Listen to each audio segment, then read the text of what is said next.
I overheard my wife call me too stupid to catch her affair, so I exposed everything with divorce papers at her birthday dinner. Hey, I'm Eric, 42. So, I've got this quirky job where being super detail-oriented is key, which is pretty ironic, all things considered. My wife Daisy, she's 39, and we've been hitched for 15 years, plus 2 years of dating before that. No kids for us. I used to think our life was rock solid. Nice house, decent jobs, mutual respect in our marriage, or so I thought. There's also Daisy's friends, who love to gossip, and the guy she's been seeing behind my back. Just found out who he is, and his wife is clueless. The whole mess didn't hit like a ton of bricks though, it was more like a slow drip that turned into a flood before I noticed. For the past 3 to 4 years, Daisy's been acting distant, blaming it on her job demanding more of her time with late nights and weekend meetings. That was her story anyway. She started hitting bars with her friends more, coming back late smelling of booze and some perfume I didn't recognize. We weren't as close anymore, especially in the bedroom, but I chalked it up to job stress or just the drag of a long marriage. I even suggested seeing a counselor once, but she brushed it off, saying I was being too sensitive. Before all this, life was pretty chill. Weekends were for gardening or road trips, dinners were a shared thing where we'd chat about our day, and Daisy was way more affectionate. She could make even the most boring chores fun. But that version of her slowly disappeared. Dinners together became rare, suddenly she was eating late due to work events or grabbing food with friends. There were all these small signs, like a mystery I was too blind to solve. Her phone, which used to just hang out on the table, became glued to her hand, always tilted away from me, flipped face down when I walked in. Passwords changed with the excuse of new work security rules. It all sounded plausible because of her job. We were arguing more over silly stuff, like how I loaded the dishwasher or the movies I picked. She said I wasn't fun anymore and didn't get how stressed she was. Anytime I tried having a serious chat about us, she'd just sigh or change the topic. Weekends turned into solo events, her plans were always vague, never an invite for me. One Saturday, I suggested our favorite local festival, but she had a prior commitment that never happened. When I asked later, she just shrugged and said it was cancelled. There's this one weekend that really hit hard. About a year ago, she claimed she was off to a work retreat, leaving a detailed schedule on the fridge. Her phone was off, so I called the hotel to say good night, only to hear there was no record of her or any company event. That gut punch made me question everything. When she got back, she spun this detailed tale of guest speakers and workshops. I casually mentioned my call, and she erupted, accusing me of not trusting her, claiming a last-minute hotel change due to plumbing issues. She even had an email ready to show me a new booking at a different hotel. It felt too convenient, but I didn't want to believe she'd fabricate such a lie. Her spending spiked too. Loads of new clothes, pricey salon trips, and gifts she claimed were for clients or friends. Our joint account showed cash flowing out much faster.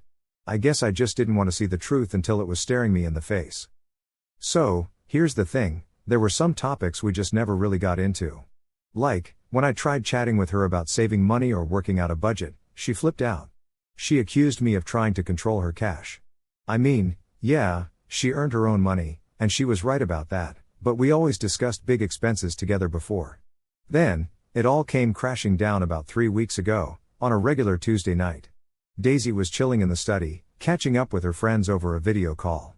Normally, she'd use her headphones for calls, but this time, she must have messed up because the conversation was blasting out of the Bluetooth speakers in the kitchen. I was in there too, making myself a late-night sandwich, and the study door was slightly open. Her friends were cracking up, and then I heard Daisy's voice. She was telling some story that they found hilarious. She said, "He's just so clueless," and it was like she was both laughing and disgusted at the same time. 15 years and he hasn't suspected a thing, she went on. Honestly, sometimes I think he's too dense to notice. Her friends were dying of laughter.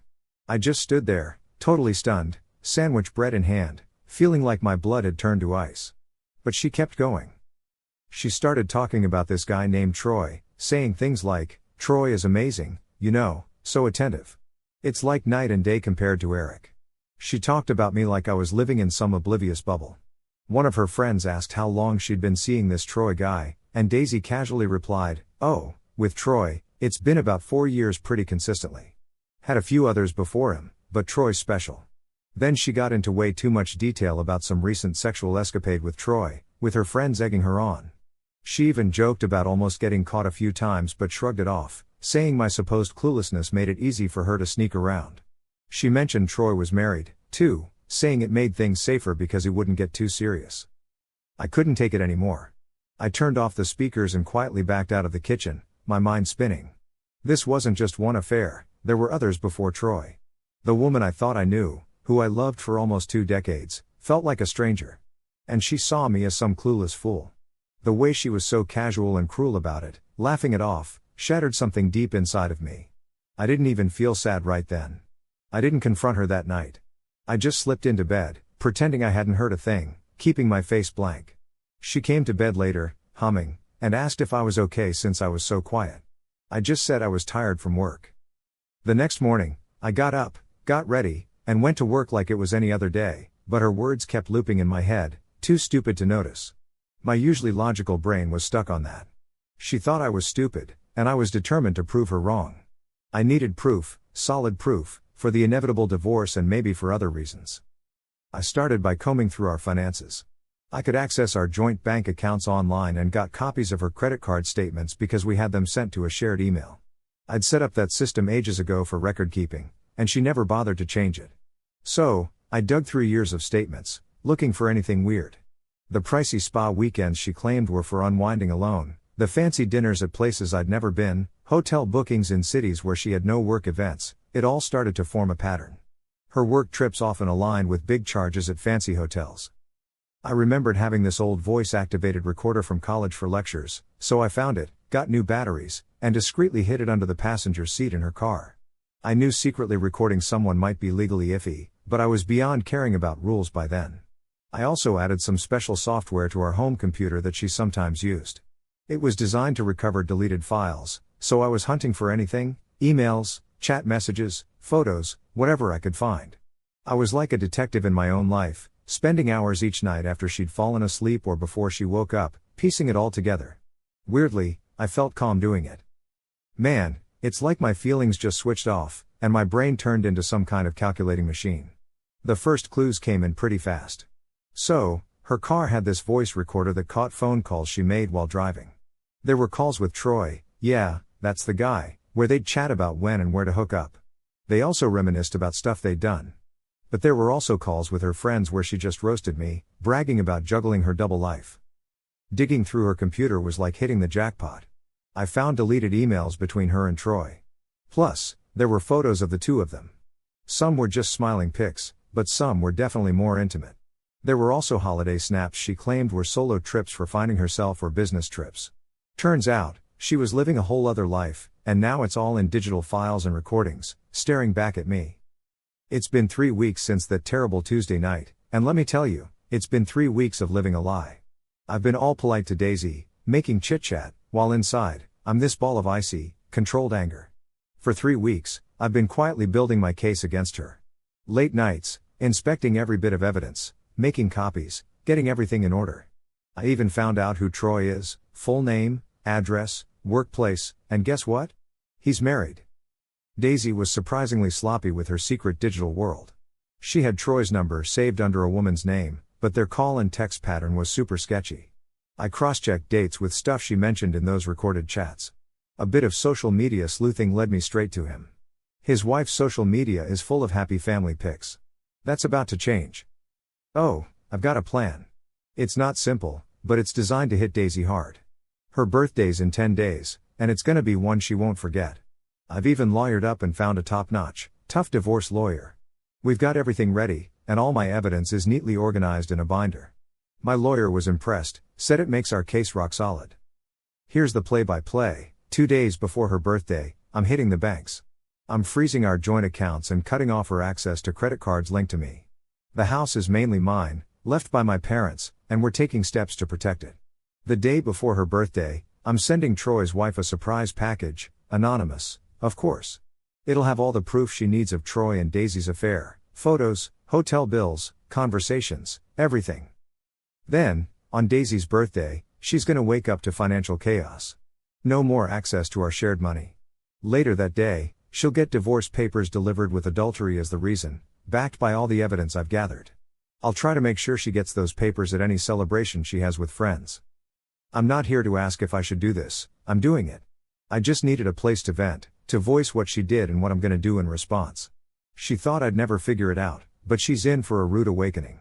Some might think my plan's harsh, but I see it as a fitting payback. Daisy's gonna learn that actions have serious consequences. I want her to lose everything, just like I feel I've lost the life I thought we had. No questions here, just my story. Hey everyone, so I'm in the middle of this big, carefully planned demolition of a situation, and I felt like I needed to write it all down and let it out into the world before moving on to the final steps of my plan. If you've got any thoughts or comments, feel free to share them, but just letting you know, I'm not changing my plan. Here's an update. It's been 9 days since I first posted about all this, and tomorrow is her birthday. Things have been moving super fast and, honestly, everything's going exactly how I expected. First off, big thanks to everyone here. Reading your comments and messages, whether supportive or critical, has been surprisingly comforting these past several days. It's nice to know I wasn't totally alone in this mess. A lot of you wanted more details, so here we go. Some folks were curious about the voice recorder I put in her car and if it's even legal. Well, my lawyer told me that in our state, both people usually need to agree to being recorded, so those recordings might not fly in court as direct evidence. But they've been incredibly helpful in other ways. They clued me in on where to find evidence that's actually admissible. Like, if I heard her talking about a certain hotel or date, I could then legally request records from that hotel or find digital proofs for that day. Plus, the recordings gave me a clearer picture of just how deep her lies went, so I was better prepared for what I was facing. Some of you asked how I figured out who Troy was and tracked down his wife. Well, Daisy wasn't as sneaky as she thought. In a call I recorded, she mentioned Troy's last name and said he was a dentist. A quick online search for local dentists with that name brought up his professional profile and photo, which matched the guy and deleted pics I found on her computer. His social media posts mentioned his wife, and her profile was pretty open. Once I knew where to look, it wasn't tough to find her. About the money stuff, we shared a main checking account, a savings account, and a credit card. I also had some inheritance money from my parents and accounts under my name. Over time, I allowed her access for big mutual decisions like house renovations. The house itself was originally mine, left by my parents, but we added her name to the title after we got married. My lawyer has advised me to freeze accounts for now to prevent her from draining or hiding funds until the divorce is settled. How we split everything will be hashed out during the divorce proceedings, but with her infidelity and how she spent our money, my lawyer says she's in a tough spot. Some folks wondered why I'm going through all this instead of just quietly divorcing and moving on. Well, on a call with her friends, I heard her call me too stupid to notice, and that felt like a very public slap in the face. A quiet divorce would feel like letting her slide with that insult and lack of respect. This plan isn't just about ending our marriage, it's a direct response to that attitude. Reading similar stories from others here, a lot of people said they wished they had been more decisive or that cheaters faced more consequences. My feelings for her are gone, and now it's just about seeing this plan through. Phase 1 was all about money. I kicked this off 2 days ago, on a Monday morning. After some planning and with my lawyer's help, I went to the bank. I had meetings with a senior manager there, so they knew this was serious. I withdrew exactly half of our joint accounts and opened new accounts in just my name. Then, I had the bank freeze the joint accounts so no more money could go in or out unless a lawyer gives the okay. My lawyer had a formal letter ready for the bank explaining the whole deal. So, here's the lowdown. Things went downhill with our marriage, and I was worried she might blow through or stash away our joint cash. First stop was the bank, then I hit up the credit card companies. I froze anything with both our names on it, and canceled the extra card she had on my main account. Now, all those auto payments for her stuff, like her car and phone bills and those endless subscription boxes she loves, are gonna bounce.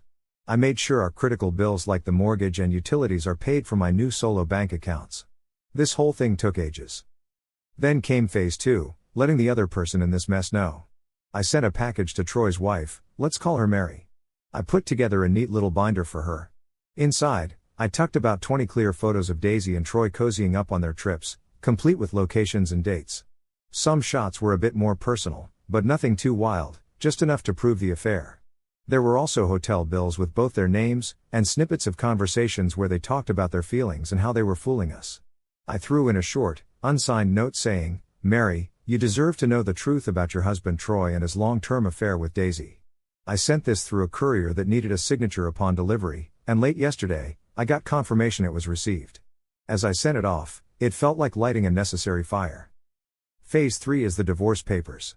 They're ready to go and will be delivered tomorrow, on her birthday. They're all set up with a process server, a pro at delivering legal docs. My lawyer made sure the papers clearly state the divorce is due to adultery, listing all the evidence and what I want from the split. The server's primed to hand these over to Daisy in the afternoon, probably at the restaurant where she booked her usual birthday hangout with friends. If she changes her plans, they'll head to our home instead. As soon as I froze the accounts, stuff started happening. Daisy called me Monday afternoon, her voice tight and then quickly panicked. Her credit card got declined, and she couldn't access our joint bank account online. I kept it short and calm, telling her I found out about some big issues in our marriage and, based on legal advice, took steps to protect our finances. I said she'd know everything soon enough and ended the call. She kept calling and texting nonstop with a mix of confusion, anger, and pleading, but I didn't reply. Unless she's got some hidden bank accounts, she's cut off from that money now. Haven't heard back from Mary, but I wasn't really expecting to. The info was for her to deal with Troy. My main focus is Daisy. The house has been super quiet. She was out late last night, probably trying to sort out what's up with the money or talking it out with friends. I've changed the locks on my study door where I'm keeping all my documents and the computer with all the evidence. Got some personal things to sort out. Tomorrow's the big day for the next step in my plan. Honestly, I kind of feel a strange thrill, a dark sense of purpose. The woman who mocked me with her friends, calling me dumb, is about to get a crazy surprise on her birthday. Update 2, it's been about 4 weeks since my last update, which means it's been just over 5 weeks since what I'm calling D-Day, Daisy's birthday, the day she got hit with the divorce papers. Most of the big drama from that day has died down, but there's still a ton of messy stuff to deal with. From what I hear, Daisy's birthday was a total disaster. The process server nailed it, giving her the divorce papers right at the restaurant where she was celebrating with her friends. Apparently, she had just sat down. She was probably stressed about the money issues from before but was trying to play it cool for her friends. That's when a guy walked up, asked if she was Daisy, and handed her the legal envelope. Her friends, of course, couldn't wait to spill all the juicy details. So, Daisy opens the envelope, reads a bit, and goes pale. Then, she starts freaking out, screaming, not just crying. She threw the papers on the floor and yelled at the server, blaming him for ruining her life. She went full-on hysterical, crying and yelling until the restaurant manager had to ask them to pay up and leave. Her friends tried to calm her down, but she wasn't having any of it. One of her friends even left me a furious voicemail, calling me heartless and cruel, and describing Daisy's meltdown in detail. After that disaster, Daisy tried desperately to reach me, calling nonstop, using blocked numbers, and even her friends' phones. I also got flooded with emails and texts. Her tone was all over the place, sometimes angry and threatening, other times apologetic and begging to talk, saying she loved me and that Troy meant nothing. Typical excuses, right? I didn't reply to any of her messages. I just told my lawyer that all communication had to go through him. Daisy's money situation went downhill fast. Turns out, she didn't have much savings and had been spending from our joint account like crazy for years. Her friends, who used to cheer on her expensive lifestyle, weren't much help when they realized her money was gone. She couldn't keep up with her car lease, and the car she was so proud of got repossessed. About 2 weeks ago, she had to leave our house under a legal agreement pushed by my lawyer. I heard she's crashing with a friend, but it's temporary, and the friend's already getting fed up. After ignoring her for a week and with reality hitting her hard, Daisy showed up at my office causing a scene, screaming my name and saying I ruined her life until security escorted her out. My coworkers were shocked. Then, about 2 weeks ago, a friend of hers called me, panicking. Daisy had been drinking heavily and mentioned wanting to end her life. She even cut her wrist superficially. Her friend called for help, and Daisy was hospitalized. Thankfully, it wasn't life-threatening, but it showed she wasn't coping well at all. I told my lawyer to document everything for the divorce case. I didn't feel anything when I heard about Daisy's situation, just made sure everything was handled legally. Wow, things have really hit the fan for Daisy. She got out of the hospital after they kept her for 3 days because she wasn't doing so hot. Her friends were told to keep a close eye on her and make sure she didn't have anything around that she could hurt herself with. I bet that's a lot of pressure on them too. And then there's Troy, her affair buddy, whose life is also in shambles. After Mary, his wife, got that packet of proof, she didn't waste any time. Word around town, which isn't that big, is that she confronted him right away. There's a rumor going around in our little dentist gossip circle that he admitted to everything when faced with the evidence. Mary kicked him out on the spot and has already started divorce proceedings. Troy's a wreck, not because he lost Daisy, but because his comfy family life went down the drain, and now his reputation is in the mud. Daisy's been trying to reach out to Troy, Maybe for some support or to figure things out together, but he's been pointing fingers at her, saying she messed up and got them both caught. Guess all that love talk didn't mean much. Everyone in their social circles knows about the affair now, and neither of them is winning any popularity contests. The divorce battle is just heating up, but my lawyer is super confident. We've got a mountain of evidence proving her infidelity. Plus, I've got detailed financial records showing she spent our money on her affairs for years.